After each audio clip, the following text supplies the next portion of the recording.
Well, most of the world is we're all working from home, right? Or doing like you are, you're there, but it's very limited staff.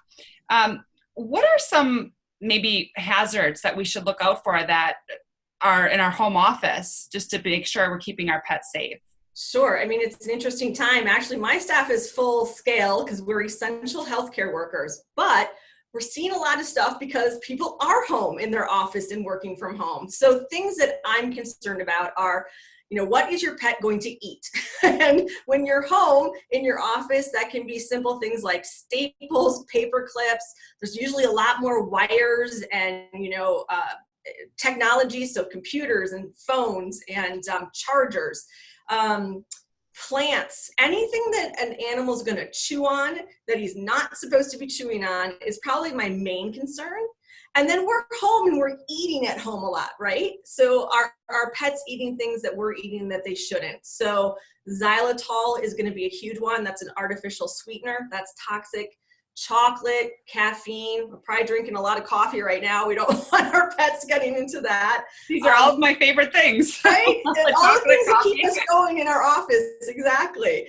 We want to use a lot of safety to make sure that our pets are not getting into those things. So what about keeping them entertained? We're together a lot now with our pets. I think they're probably like, what are you doing here so long? But how can we keep them safe with this physical distancing, but keeping them happy and entertained? Yeah. Well, one, we have to remember that if you work outside of the house normally, our pets are used to being alone for maybe that 8 to 10 hour period of time. So maybe we don't have to be so crazy about entertaining them for the entire time we're home. We do have to respect the fact that our pets are used to that. They're used to having their quiet time, their sleeping time, their staring out the window time. But then on those times that we do want to interact with them, we want to make sure we're making good practices. We don't want to over-exercise them because now we've gone from being a couch potato to like the ultimate athlete, right? They're not used to that. So walking outside is great, but we want to remember a couple of rules. Always on leash. And the social distancing that's being recommended. So don't let your pet run up to another person or another dog. One, it's just good manners and good leash walking. But right now, when we're trying to stay separated, we want to not have that physical interaction.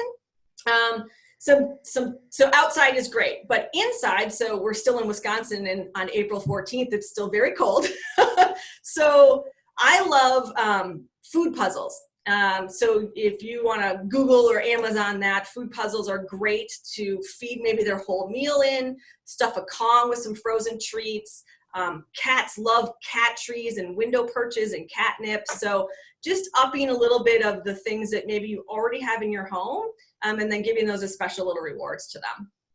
What about grooming? I usually take my pets in to get their nails cut because I don't like doing it. Do you recommend we just keep that appointment going, or is there something we can do at home that'll make us both feel secure? If you feel comfortable trimming your pet's nails, now's a great time to learn how to do it. I've got multiple tutorial videos out there on our Facebook page, but there's lots of places to look, but now's a great time to learn how to do it.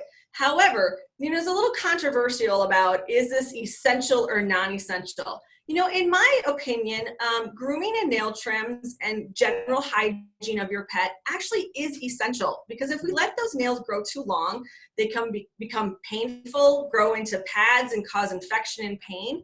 It also is important for humans, so if you're an elderly person with an autoimmune issue and your cat scratches you, that's a big deal. You can get really sick from that. So I think nail trims are still very essential in veterinary health care. Now, if you can do it at home, awesome. That's just one last visit you have to make here. But if you can't, this animal hospital is available to do it for you.